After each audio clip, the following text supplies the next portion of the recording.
Shoot. Hey everybody, welcome to GeekStorm, episode number 92! I have returned from the wilds of Kentucky to engage you in all things pop culture and geeky with my good friend and sidekick. Not the sidekick. The franchise! Oh, that's right. So here we are, folks. Episode 92. It's a little bit of a slow week, but some interesting, smaller things have happened. Sure. I am Sean Hilton, owner of Comics Cube. You are. Founder of the Kokomo Con. You are. Painter of little figures, writer of adventures, and all-around tubby dude. You are an excellent painter. Michael Harrison, the franchise, is an employee of something we don't talk about, and dresses up in plastic. Sometimes. He will be attending PopCon this weekend, which you won't know about because this will not air until after that. Meanwhile, next Thursday, like July 2nd, 3rd, something of that nature, Sure, 2nd. GeekStorm will be going on the road where me and the franchise will appear in Logansport at the library from 6 to 7 o'clock. The Logansport Library, Right. 6 to 7. Right. We'll be discussing comics to movies. Interesting. A little bit of the history, some of the background, which will be an hour long, 15 minutes of us actually spouting off nonsense probably, followed by 45 minutes of fun Q&A where you'll be able to engage with us and talk comics and geeky fun stuff. So whatever you want to talk about, bring it on up. This week, big news. Big news, I think, is SpiderMan Casting has come out. Mike, tell us all about it. An actor named, we started out with around 6, we think, around 6 actors. They whittled it down to 2. Tom Holland, who's the guy who actually got the part. Good job, Tom. And somebody else I don't know. The thing about these guys is that they're all, to us anyway, kind of relatively unknown. They've got a little bit of work under their belts, but they were going for young guys. I think Tom is around 19. 19. Yeah. So they're not going to have a ton of work to go with, but that's okay. I'll say the interesting part about this is that when they got down to their final 2, that they brought in Robert Downey Jr. and Chris Evans to do reads with them, knowing that this Spider-Man is going to have scenes with these guys.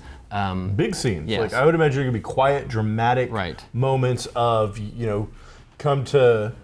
come to the light kind of stuff where it's like you've got to make a choice one side or the other. Right. So apparently it was they did one test screening or one read, and it was still kind of neck and neck. So they brought it in for a second one, and apparently Tom Holland kind of ran away with the second one. So I'm all for it. I think that's smart. Not only do you get to be able to see them on camera and how they interact. Some people have charisma, but aren't able to interact well with others, like you. So.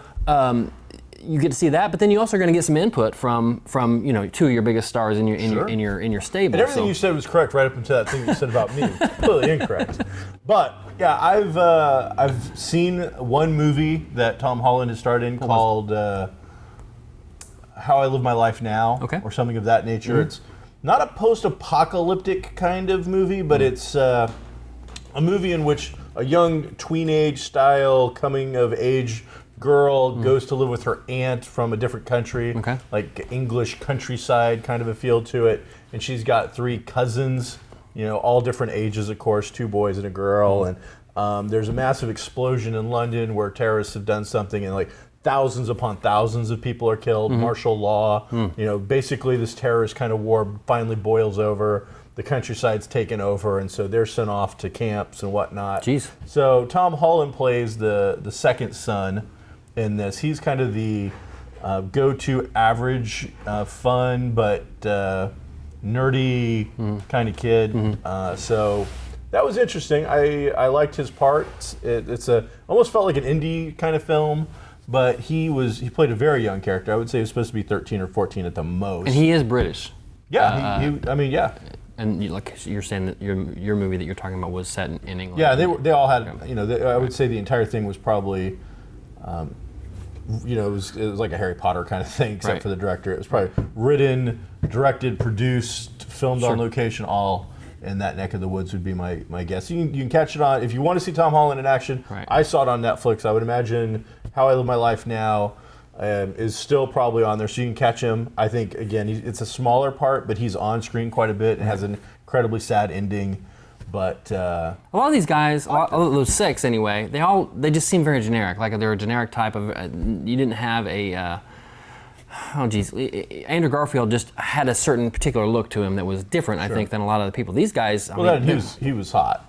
He's got that, You mean star-wise? No, I mean like looks. He looks like a good-looking guy. Okay. Peter Parker, in my mind, he is the guy next door. He's completely average. He's not going to stick out in a crowd. Tobey Maguire. I liked Andrew Garfield more than Tobey Maguire. I did too. But physically, for the look of what Peter Parker probably should be, Tobey Maguire was probably a more physical representation. Now they picked him. Now, anything can happen. I mean, that could change, I suppose. But they picked him. They've announced him. It's official. Mm-hmm. The fan base then lost their minds in a very negative manner all of a sudden. I didn't know that. There's been a couple of things. First thing is, and this one just kind of I don't like at all, they're upset because he's too young. Now, Marvel has come out and said, we want a high school age Peter Parker. That's where Peter Parker gets started. Right. And the fans are saying, we had Tobey Maguire, then he went to Andrew Garfield, so he got younger. Right. And I'm like, I guess, but not really, but okay. Now you've gone to this guy who looks like he's 12. I'm like, he doesn't look like he's 12. Tobey Maguire was in high school in the first one, maybe, right? Yeah. But then went to college the rest of it. Yeah. Plus, he's like in his late 20s. He might have been in his 30s by that point. Yeah, well, by the time it was over, by the time 3, he was definitely in his 30s. Yeah. Andrew Garfield was a lot younger, and they played him younger, too. But they're complaining they keep making him younger and younger and younger, and eventually we're going to have fetus Spider-Man. And I'm just like, what are you talking about? Silly. You should have started There'd be web everywhere. with Peter Parker as a super younger kid and gone that way. The other complaint is that we have yet another traditional Caucasian Peter Parker, and there is a new Spider-Man that's been around for a while from the Ultimate Universe, Miles Morales, who's he's mixed with a race of Spanish and African American or something of that nature, and he's gotten a lot of love. He's broken down a lot of the boundaries, and he's about to get, I want to say for the first time, his own cartoon is about to hit. So he's going to star in that. So people really wanted Marvel to get really progressive and go that route. And they didn't. And people, again, it's just, I think the internet has allowed us now to just start talking and spouting off about whatever. It definitely allows the vocal minority to get heard, because whenever you have something of any controversy whatsoever, it's clickbait. And that's what gets thrown out there. That's the story you're going to see. That's going to show up on your feed is whatever the most controversial aspect of a story is. And I hope it doesn't take away from this kid and what's going to be a great thing in his life and what should be a great thing for the Marvel Cinematic Universe. I'm all for diversity too, but man, this scene that's going to be the penultimate scene for me personally anyway in Civil War, where Spidey unmasks, that's got to be Peter Parker. That's got to have an automatic gravitas that won't really exist in the current Marvel Universe, but exists with all the fans. We've talked about this before, but everybody knows Spider-Man, his secret identity, it's a big deal, and he gives it away here, and that's the Marvel Cinematic Universe doesn't know Spider-Man necessarily that well, but everybody else does. I think it would have had more impact because everything you said is true, except the Sony already kind of ruined it when they had him unmasked in the second movie. But Marvel's not counting all that. Marvel's saying that doesn't count. And they can do that all they want. Right. But that's like it's like telling the jury, you don't get to talk about the murder weapon we just showed you in the bloody pictures and the video and the guy. You have to, you got to erase all that from your mind. We're not going to forget that they've already done. They ruined it. Right. So yes, it is a big scene. It's a big deal when Peter Parker unmasked before the world to say, "Hey, I'm Spider-Man, and this is the right thing to do." But it would have had more impact if Sony hadn't, blown it, over a decade ago. Had his mask off in a train full of people. Yeah, in a train full of people in this. Where's my phone? TMZ, how much are you going to give me? National Enquirer, how much is this worth? Real Network, Fox News, how much will you pay me? Right. Yeah, there's no way that would have stayed a secret. So, and they always, whatever. But regardless, but that takes us to another young actor who's grown up, but much like Tom Holland, but even younger. Let's talk about our good friend Jake. Jake who? Is it Jake Lloyd? Let's get into that. Oh my. So young Annie, yeah, it was Anakin. Anakin Skywalker, young Annie to you and me has grown up, was a local boy almost. I think was from the Indianapolis area. Probably. Grown up in Indiana, and recently had a little run-in with the law. Literally, and I don't use that word without using it properly, into a tree he ran, a car. I don't know. He was in one of the Carolinas. I want to say North Carolina. Sure doesn't Maybe got a little liquored up. I'm not sure about that part. But allegedly. Got into a high-speed car chase with the police until he lost control and ran his vehicle into a tree where they then stopped and arrested him. Right. Okay, got a couple problems with this. Go.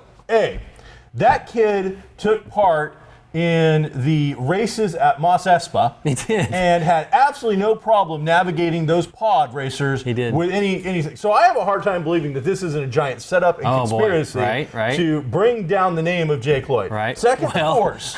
Okay, the Force would have told him that there was a great disturbance. He doesn't need to have like the speed detectors that radar detector for Jake Lloyd is silly. Right.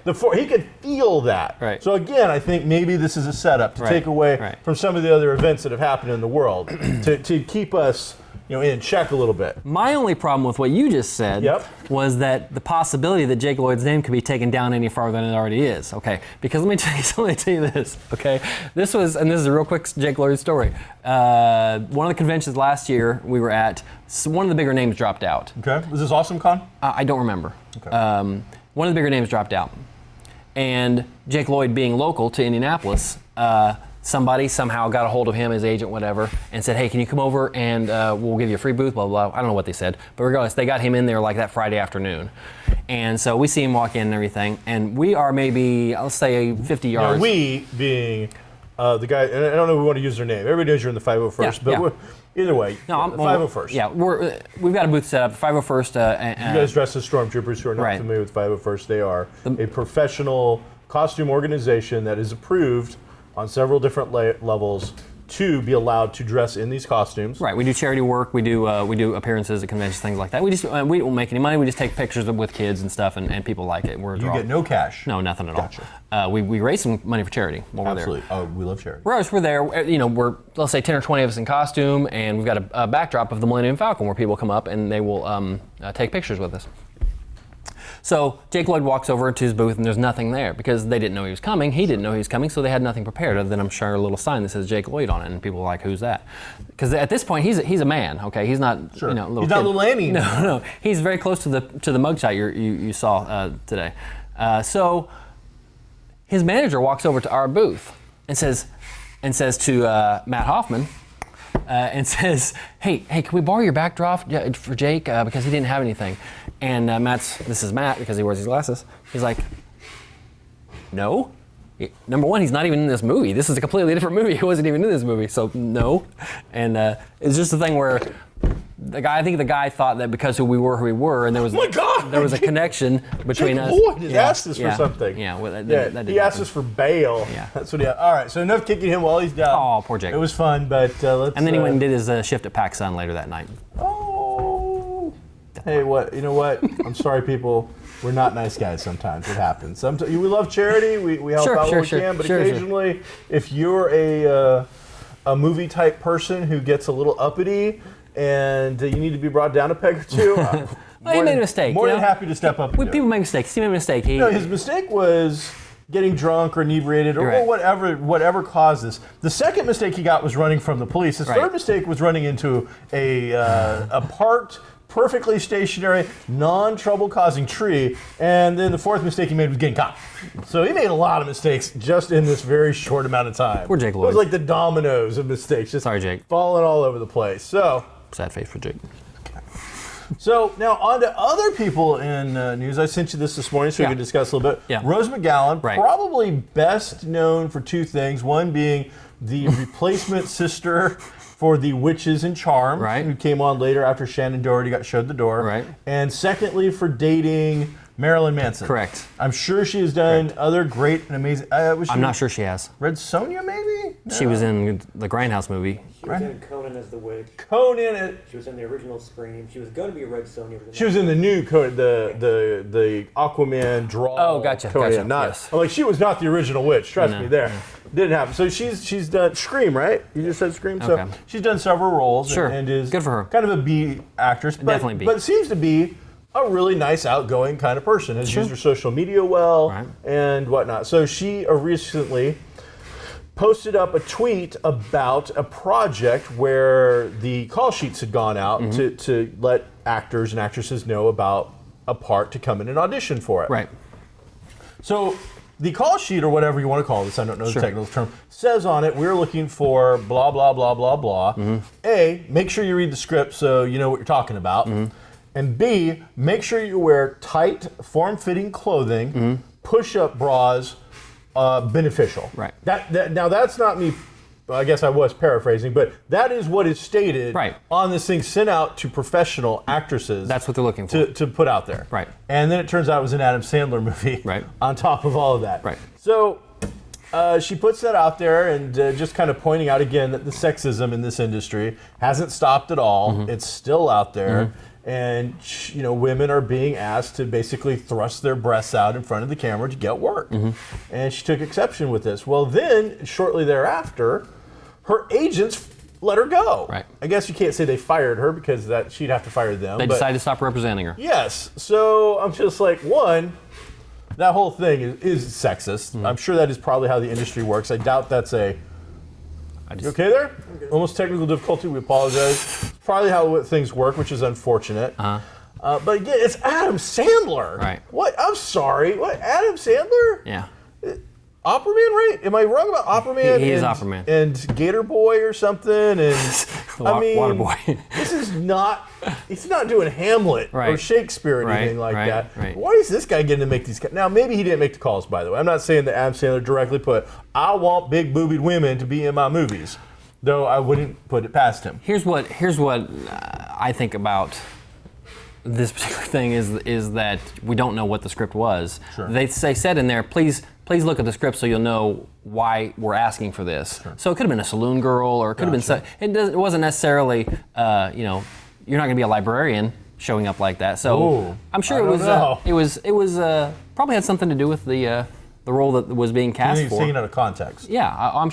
Otherwise, why would they say please read the script to understand what it is we're looking for? That doesn't make. Or that, I don't know. It just doesn't. It's not a big deal to me. I don't think. And here's the other thing, Rose McGowan.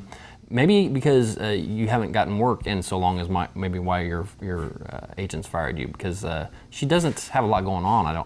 I don't think. I mean, there's a lot of actors and actresses that don't have anything going on. I mean, she definitely just got her name out there. I don't know if it's in a good or bad way, but people. One, if you're an agent, you're like, well, Rose McGowan's on the market now. Right. If I can turn her around, maybe her and Jake Lloyd, I could team them up in a buddy comedy thing, like Bandit Reunited kind of thing. Which could be okay. So yeah. So whatever. There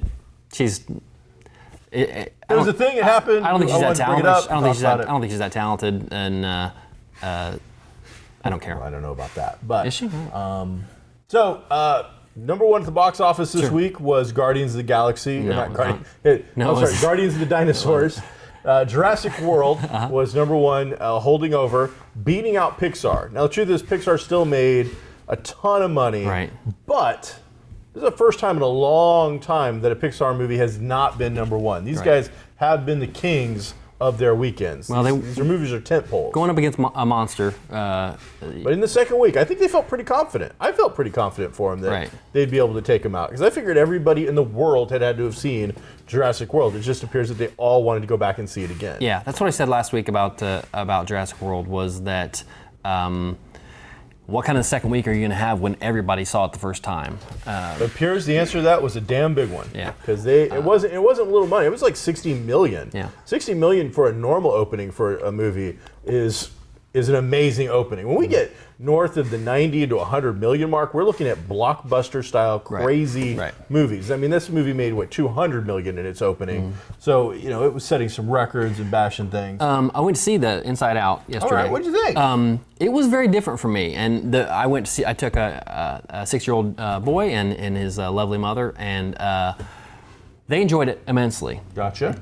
For me personally, it was just okay. I liked it, but it was it kind of teetered that line between some very, not adult themes, but some very mature themes as far as critical thinking. Because the characters are emotions. If you don't know anything about the movie Inside Out, it's the characters, you have like joy and fear and anger and a few others, sadness.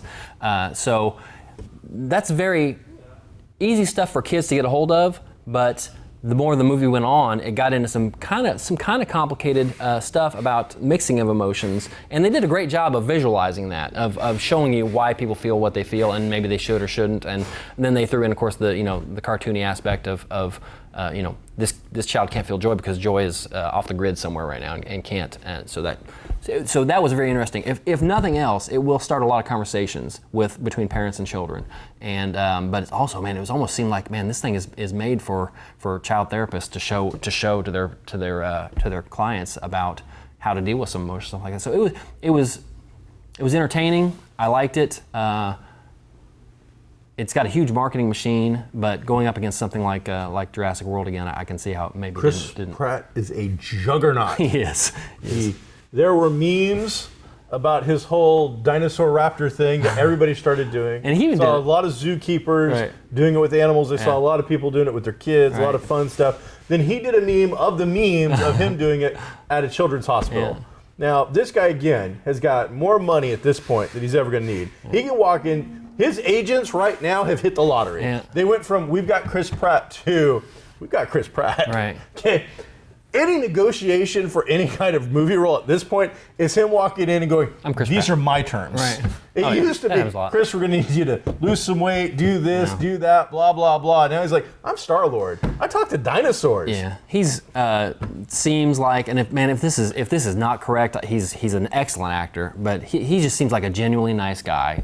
Everything that he does comes across genuine, and I listened to a podcast with him and the creator of the director of this movie with Chris Hardwick, and even there he just seemed like one of us, one of the guys, and he talked quite a bit about his weight loss and how it affected him and changed him and everything, and all the stuff they do with the children's charities. I know a lot of that stuff is real. It's PR-y, absolutely, but I don't think, you don't see everybody do it. No. Or if they're doing it, they're keeping it really well hidden. Right. But I think he is doing it in a way in the realm of social media that we live now that is drawing even more attention to it. Because even though he did that meme about him in the children's hospital with the kids doing the scene, and I don't remember it now, the name of that hospital was in all of those memes. People kept seeing that over and over again. So, you know, it got even more attention for the hospital. It got, I'm sure, donations and things of that nature set up. So, you know, and it appears that Marvel's characters, they're figuring out that their superheroic roles do bleed into the real world. And we're seeing them take it pretty seriously. Yeah, they should. You know, Downey Jr., Chris Evans, and Chris Pratt are the three, I would say, that are just shining examples of what, you know, you could have taken that heroic persona off the screen into the real world and using your celebrity to be beneficial and helpful. That is one of the most profound uses of, with great power, there also must be great responsibility. And these guys, they have something, they know they have it, it's marketable, it is palpable, and they're using it for good. Not all of them, but a lot of them are. I mean, Jeremy Renner's going to be at Wizard selling his autograph for $105. VIP experience is $395. That seems high to me for Jeremy Renner. I mean, he's a two-time Academy-nominated monster in Mission Impossible, Bourne, and The Avengers. This guy, robots. Okay, robots. Franchise. Okay, so that's all. So he's got it going on. But yeah, when you see that, it's like. Okay, but and real quickly, then speaking of Marvel and things that can't happen, things that shouldn't happen, things that please world, don't let this happen, is Beyonce in a Marvel movie. If she's Good to see her as Jocasta. If she's shop girl number 2, cool, okay. But if she is Captain Marvel, or if she is somebody that is pivotal, I'm not for it.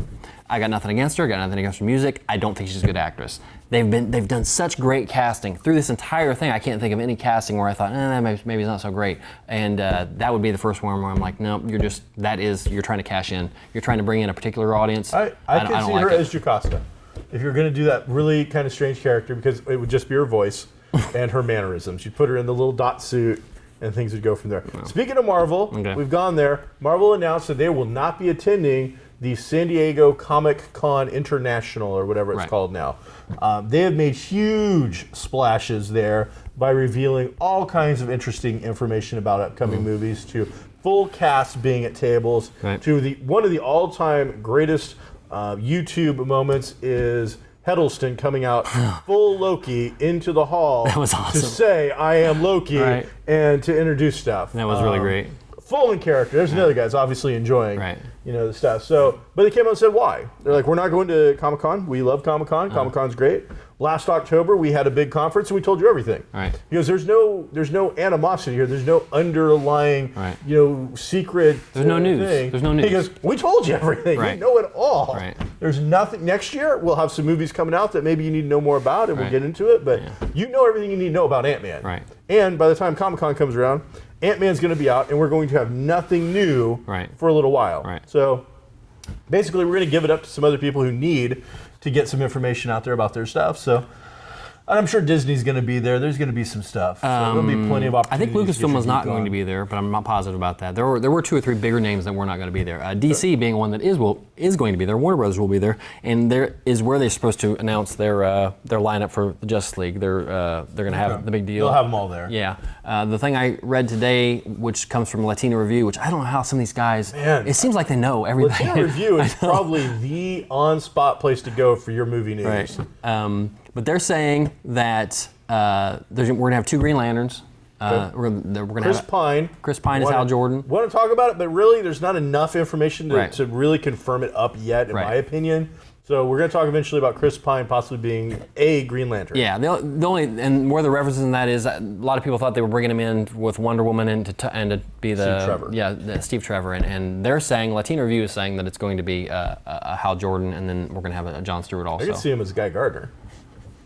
I don't know. He could be a. I mean, you don't have to comicify him 100%. Right. Guy Gardner's an over-the-top, jarheady kind of really mean jerk kind of character. Yeah. So you never know.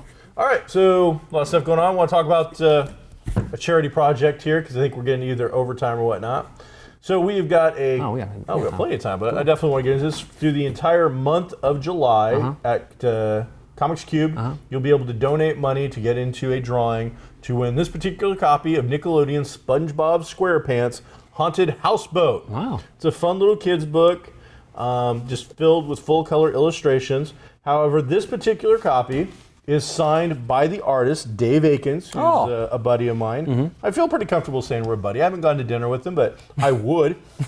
Dave, you hear that? Dave has not only signed the book, but he has done 2 drawings of SpongeBob and SpongeBob's buddy, I believe it's Patrick, in here. And they're talking. So he's autographed it. He's sketched in it the entire page. I mean, that's cool. This big thing. That's original art. So you can not only get the book signed by one of the creators, but with a full piece of huge original art in there as a keepsake that any child would love for a long time. What's somebody have to do to get that particular book? You got to come to Comics Cube and donate some change. Wow, that's great. Whatever, you got 3 or 4 cents. You're in for a drawing for that one? Yep. We'll do it through the entire month, and you're throwing your change in a bucket. You sign your name on a card, and we keep the card at the end of the day, on the last day of July, or very close to it, because I didn't look to see what the actual last day was. We'll shuffle them all up. We'll put them in some random thing. We're going to draw one card. There's 31 days in July. All right. I like how you did that. Also here at Kokomo Toys, where we're filming today and every day, is a figure that's pretty cool in that it is a model, but is fully painted. You just put it together, and it's sealed. It's cool. It's a special edition Red Spidey that a lot of people don't know much about, and right there. Spidey's already red. Right there. This is Red Spidey. And you see a lot of those at conventions, the Red Spider-Man, but this one it's regularly $50, which is a lot, but it comes completely pre-painted, and you put together into modeling, and he's in a pose, okay? Yeah. So, but the first 3 people that come in here mention GeekStorm, $42. I made that deal right there, $42 for the first 3. Shh, don't tell them. They also ask for Red Spidey. also have 1 copy of this at Comics Cubed. Do they? It's even more limited. That's crazy. It's signed That's crazy. by you and me. That's on the crazy. back if they want it. It's crazy. Don't piss on the sponsors, okay? Yeah, We're trying but to. I actually have this. I sell this. I thought it was mine. I thought you were making a joke. No, about I'm it. making a joke about Red Spidey because I don't like Deadpool. That was my joke. That's my I got it. entire reason for bringing that up. Gotcha. So, charity event, Comics Cubed, Mike's bad joke, Deadpool is Red Spidey. Yeah. What else you got, bub? That's it. I don't know. That's it. That's it? I mean, I think I kind of carried the ball this week with, I think, every single topic. Oh, I don't know about that. Yeah. Let's be honest. What kind of ratings did your Game of Thrones get? We talked about that if you would ever watch an episode. It got. I wasn't in it. Why would I watch it? Nobody else did. It was the highest rated show, highest rated season, and the highest rated season finale also. Wow. Game of Thrones it's the second highest rated show on TV, only behind Walking Dead. And it continues to grow. It had like a 12% leap from the previous season finale. That's impressive. Yeah, so it's a juggernaut. It's a really great show, and everybody should be watching it. Walking Dead has started filming again. Did it? Yep. Cool. I just saw a little. They did one of those. We're gonna get a camera guy to follow around the guy who plays Abraham, and so they followed him around. Maybe they can get him to shut up on Twitter then. that would be great. Does he talk a lot on Twitter? Well, he said something he shouldn't have said on Twitter. Oh, really? Yeah. I didn't know that. Yeah, they got it off right away. What did he say? He said something about a particular character. Hey, nice working with you.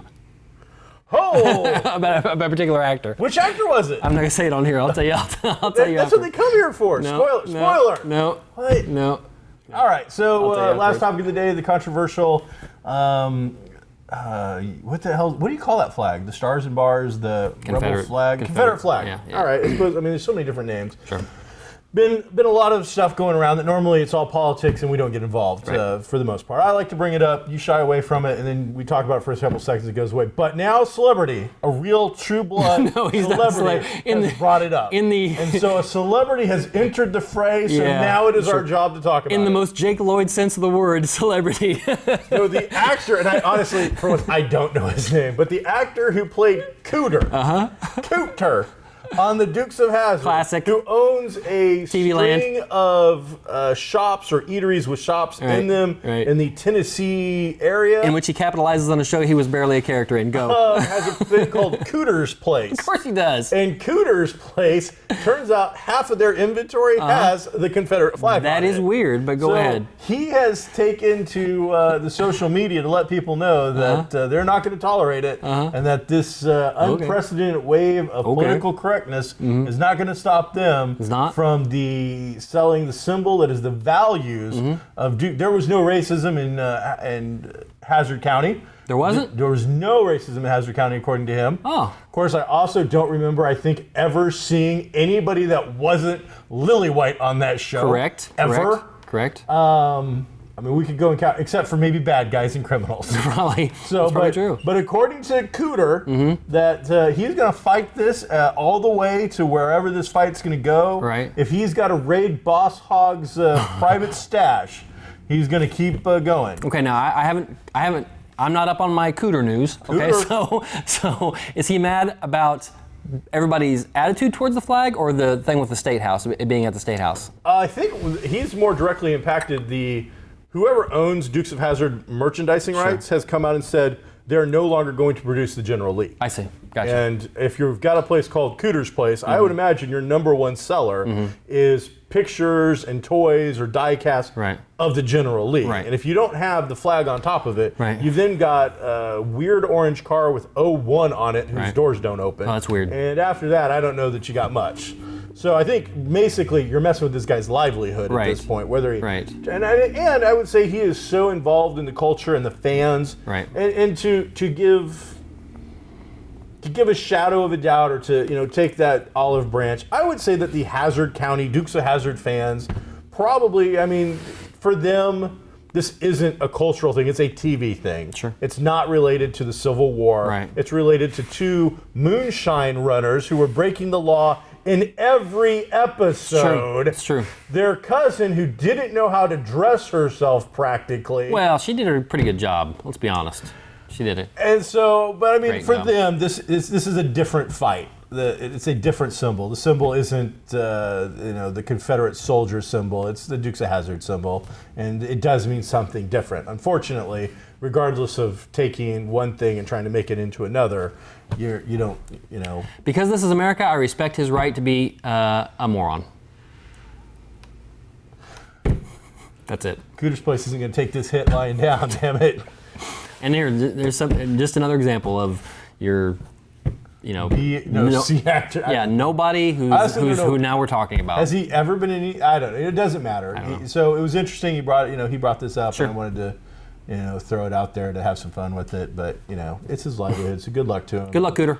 I hope this whole thing works out. But again, we live in the world of social media, so everybody's going to have an opinion. Everybody's going to share it. It doesn't matter, whatever.